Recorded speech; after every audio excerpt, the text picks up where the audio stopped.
You are watching DHTV from California State University, Dominguez Hills. Okay, one of the things historians ask is why did 20,000 people arrive in New England in the 1630s? So we're going to take a look at now another part of American society. We took a look at Virginia, now we're going to take a look at New England. Historians argue that when they arrived, that it was either religious persecution or economic dislocation. The answer is mixed because it is not either or. It is clear that without economic and religious instability, fewer people are going to have left England. But this doesn't explain why they chose to come to New England. The Puritans weren't economically desperate, and since the turn of the century, they had always had the option of leaving for Holland. But it seems that the Massachusetts Bay Company selected people with an emphasis on religion. People were attracted to migrate by the religious mission of the colony as well as the promise of economic prosperity. It was believed that economic prosperity would come since God favored them. So what I'm going to do is I'm going to jump this back outline. I'm going to jump to the next one called compact communities. Wherever you see compact communities, that's where I'm going to jump to.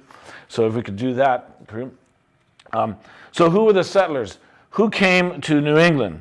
The people came from regions in England where Puritan ideology was strongly expressed. The colony could be dominated by leaders of the gentry class as well as the clergymen.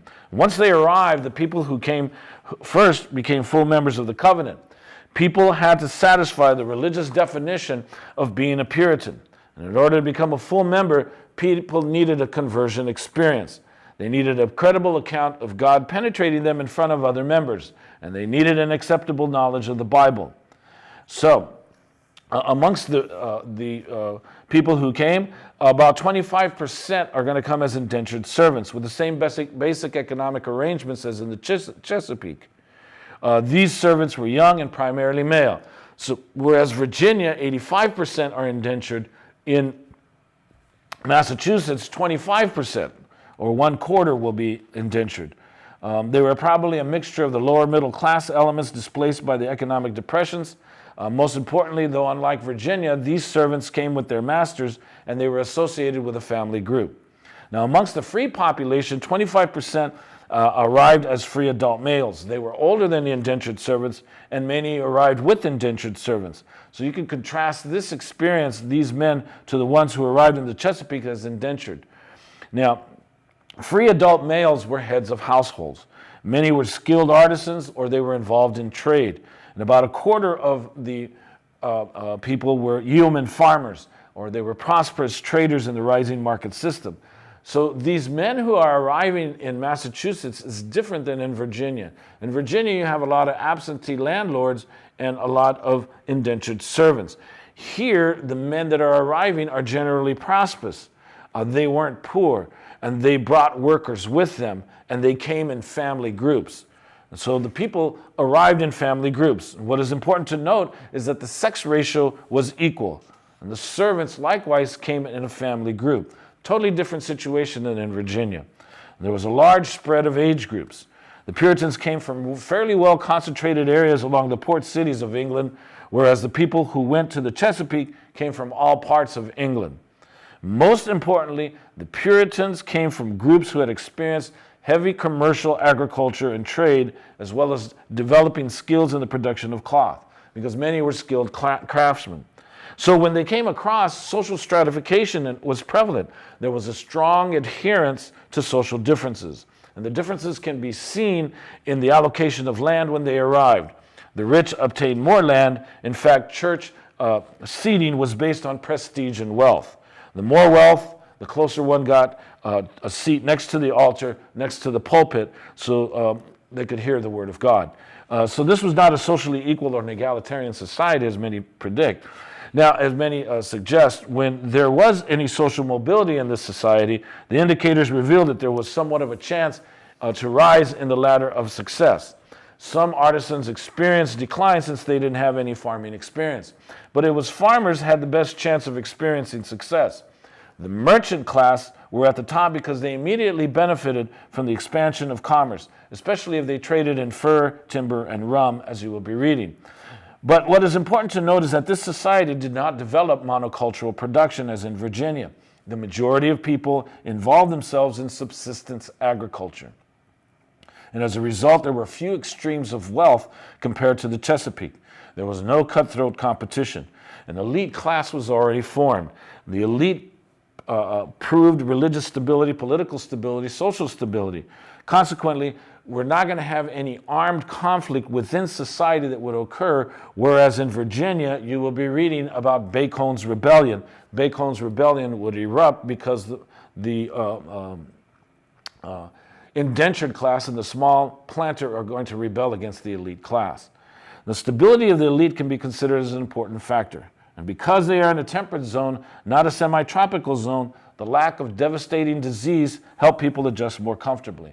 Now, with regards to their political structure, the system of government that developed took a while to work out, but by 1640 it was well set. There were three parts to the legislature. There were three parts to the government. There was a governor, a council, and a legislator. And this system was a little bit more democratic than in the Chesapeake. The governor was elected rather than chosen by the crown, as in the Chesapeake. The council was elected by the legislature rather than appointed by the governor, as in the Chesapeake. And the legislature was elected by the voters. In order to vote, you didn't have to have property qualifications like in the Chesapeake. The Chesapeake required you to have property to vote. But in New England, all you needed to do was to be a religious person, a Puritan. You had to be a member of a church, an adult male member. God had to be with you. So it is a mistake to label the Puritans authoritarian. In some places, people were forced to be tolerant of the system, but the evidence reveals that the majority supported the system, at least at the local level, because the town meeting reflected that local leaders were elected by the community and the local leaders were generally church members. This is why today there is an emphasis on the president and many different Congress people to attend town meetings throughout the United States. It reflects this aspect of the Puritan heritage. In general, the people elected leaders who were on the wealthy end of the social scale. And if there was any violence in this society that was directed at the heathen savages, Native peoples are going to feel the brunt of Puritan frustration. So the Puritans had a sense of mission. The stereotype of them is that they thought of themselves as pure. This is not true. But they did think that they were better than the world. And this is reflected in their social covenant. The social covenant has two sides. Puritans have a special relationship with God, just like the Jews in Israel in the Old Testament. And second, they have an agreement amongst themselves to cooperate, to live in harmony under the will of God's law. A united, harmonious people under God. They didn't think of themselves as perfect, but when they arrived, they wished to build their city upon the hill, as Jesus was wont to say in the Bible. So Puritans were millennialists, or they were into millennialism. They thought that history was approaching the age of God's redemption. And first, they're going to experience extreme destruction, extreme cataclysm, so they need to leave England to save a portion of society. So Puritans believed that they were destined to form the basis of God's people on earth. And when it came to family, Puritans had a high degree of patriarchal authority, particularly compared to the Chesapeake. And this authority is partly due to their beliefs. The fathers took on the role of the clergy within the family. The father took over the clerical duties within the home.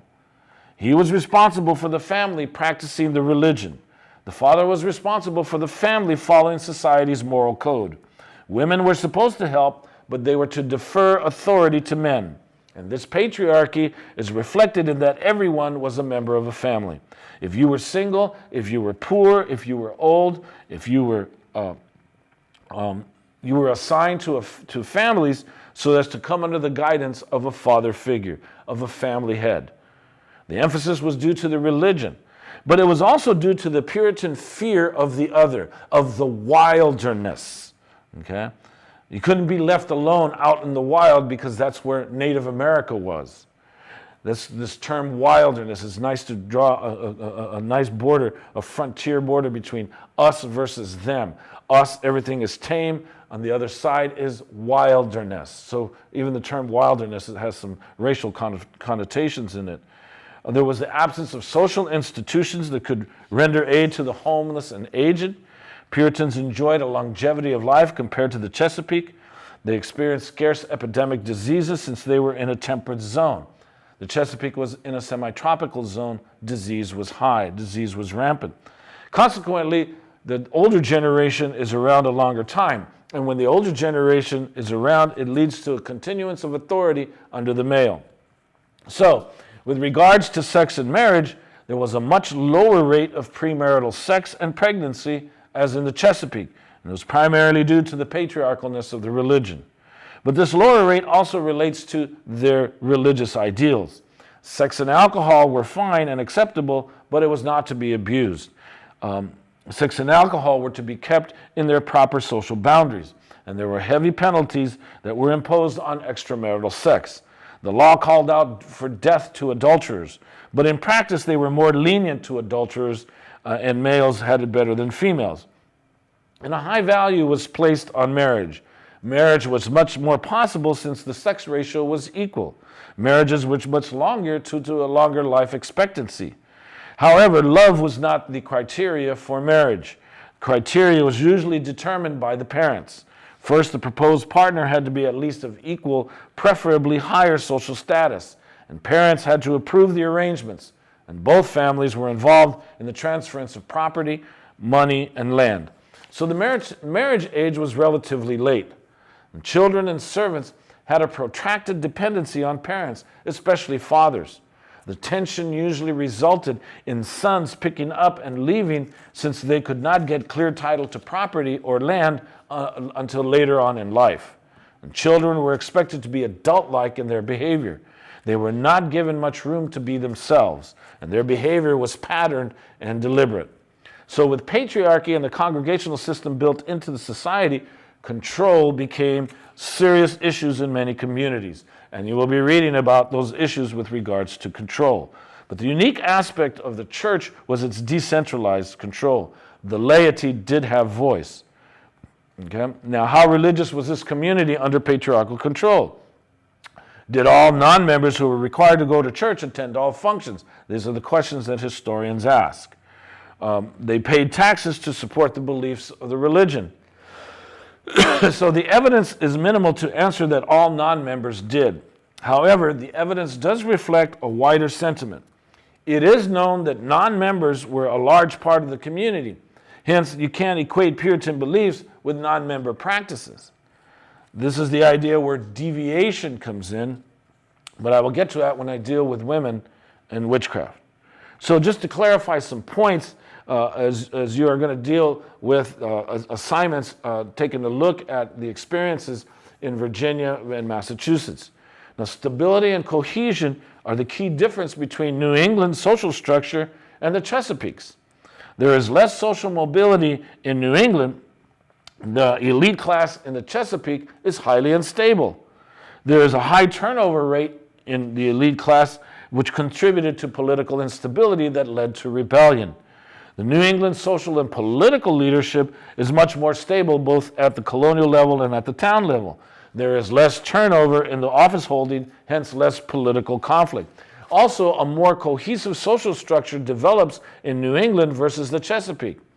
So Puritans' intense religious commitment, its social covenant, and its family groups, a lower death rate are all factors in leading to the stability of a society. Also, the fact that the economy was not linked to export trade or monocultural production is very important.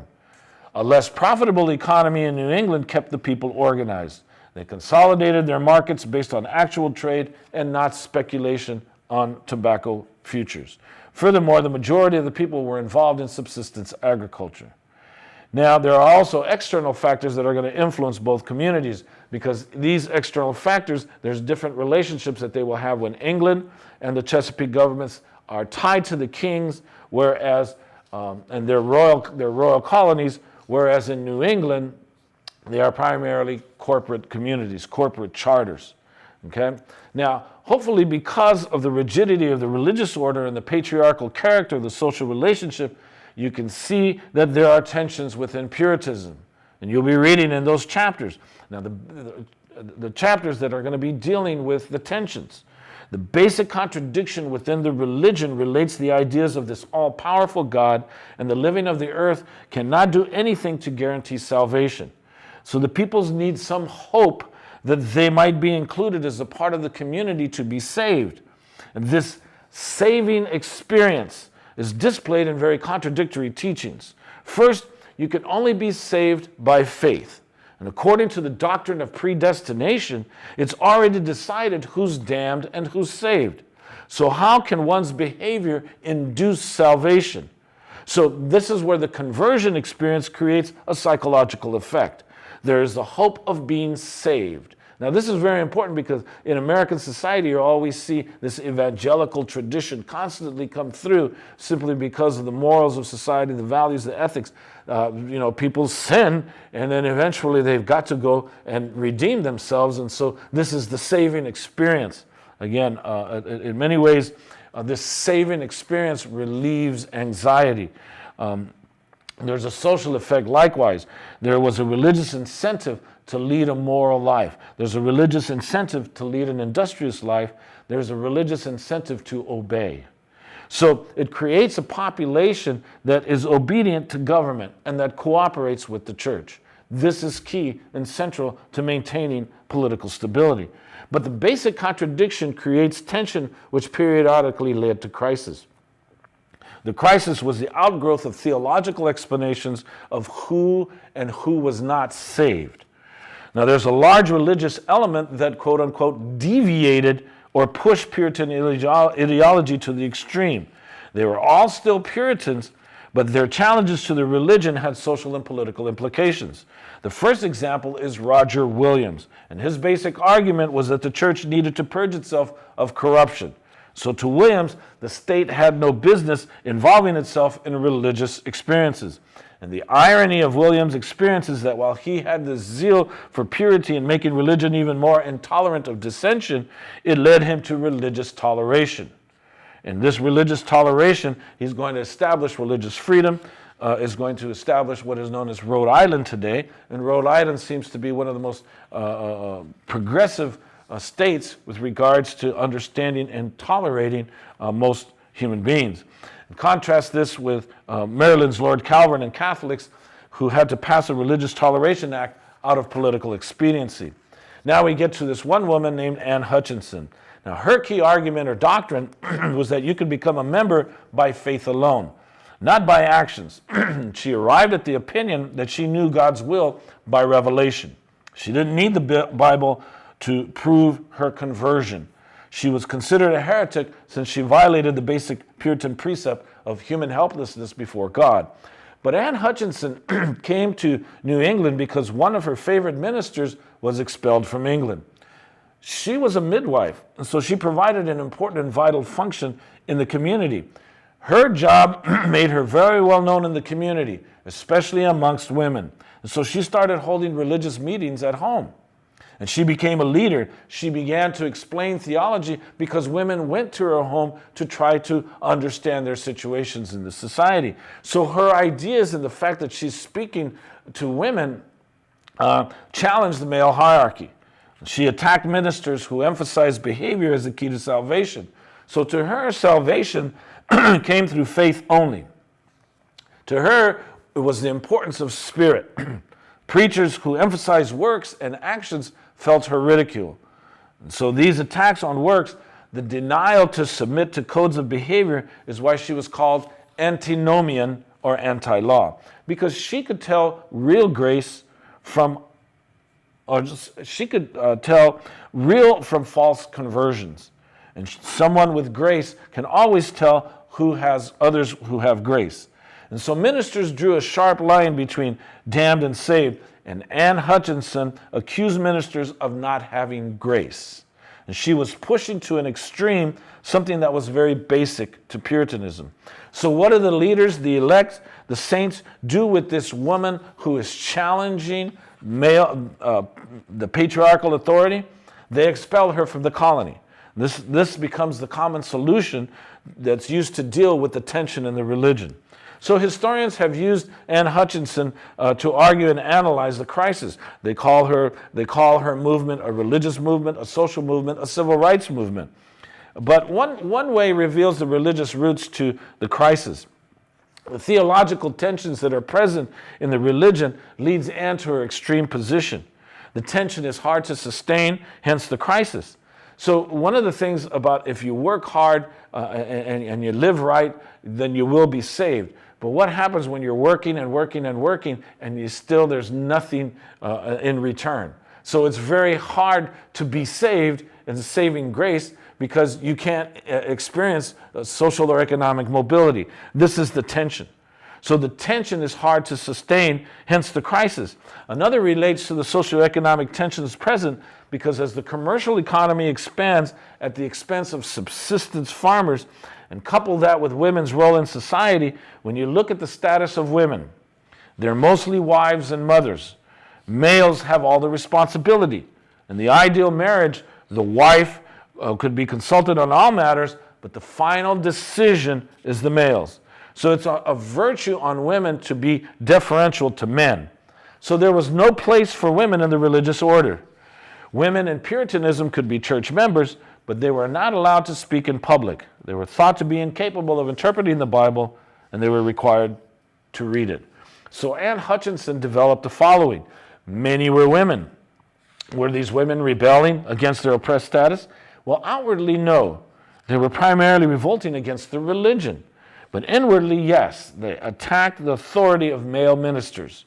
It is clear that the authorities who brought Anne Hutchinson to trial were offended because she was a woman and she could quote the Bible better than they could.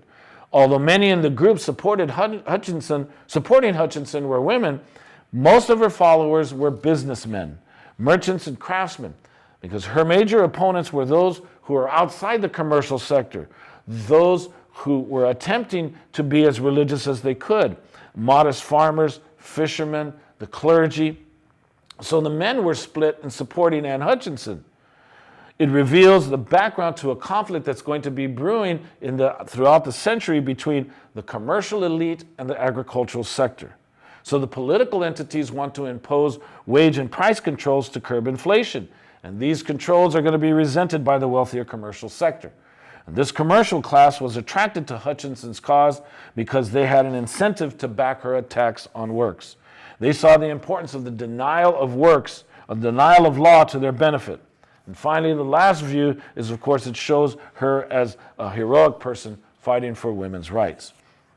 So when we look at how the Puritan culture constructs the role of women, we can understand how women were made unequal, not born unequal. Now, what I'm going to be doing is I'm going to share with you two very important works that I provide on the outline. One is by Elizabeth Ray's Damned Women, Sinners and Witches in Puritan New England. And the other is a book by Carol and Boyer and Frank Nissenbaum called Salem Possessed. So I'm going to take a look at these two books to try to help us understand what happened to women's experiences. And this way we can kind of compare and contrast what happened to women in Virginia to what happened to women in Massachusetts. And then this way we can understand something that's basic to our society. Now, Elizabeth Ray's examines the relationship between Puritans' understanding. Okay, now there's a Puritan understanding of women, there's a perception of evil, and then the related aspects of religion in 17th century New England. Now, at the intersection of these three, the relationship between the understanding of women, the common perception of evil, and then the religion, what the religion says about. At the intersection of these three, Ray's finds explanations for why women were accused of witchcraft more often than men, why they confessed more often than men, and more frequently accused other women of being witches. Now, the more salient example of witchcraft occurs in Salem in the 1690s. This is the largest and the most dramatic of the trials. But the witch hunts began early with Anne Hutchinson in the 1640s and continues throughout the century. Now, the traditional religious explanation has two sides to it. One, the trial reveals that Puritanism was intolerant to deviation, and women who strayed from the fold were immediately accused of being possessed. And 2, the belief in the possession by evil spirits is pretty standard in all religions at that time. So it's not incompatible with the advanced scientific theories of the era. To accuse people of being evil is coming out of standard doctrine. But there is a social explanation.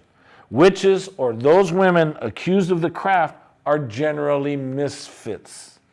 Witchcraft was a general category to handle those who were thrown out of either the subsistence agriculture or the rising commercial market. Now, in the 1970s, a book, very important work by Nissenbaums, Salem Possessed, reveals that the majority of women accused of witchcraft in the 1690s were going against the traditional conceptions of women's roles in the market. Basically, what happened in order to be a Puritan, in order to be part of the covenant, in order to be a member, is that you had to have a piece of land and work the land. Work hard as you can and be industrious. That's the Puritan work ethic. So in order to fulfill the religion, you had to have access to land. And when you have access to land, that's important. So what's going to happen is that a father, and because they live longer, the youngest son is going to inherit the land because it's a patriarchal society. So the younger sons who can't get into the religion because they haven't have access to land, they're going to pick up and leave. So this process of land hunger is going to create an imbalance in the population rate between the sexes. Males are going to pick up and leave, and they're going to leave the females behind. So what happens is, of course, there's the land hunger that causes this imbalance in the population. And then what happens to those women who are left behind is they're single, they don't have a marriageable, they can't get married, so they can't fulfill their role in the covenant.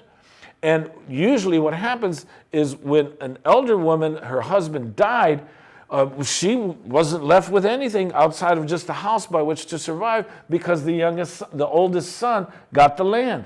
So what do you do with a widowed woman with her daughters? There's nothing for them to do. And then there's another aspect.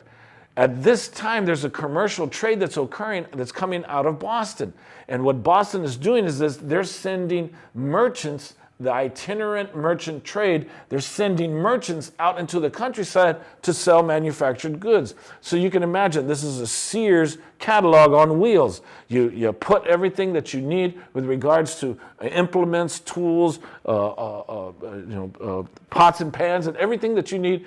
And a merchant goes out into the countryside going to sell his wares. It's a small little shop going out into the countryside to sell to all farms.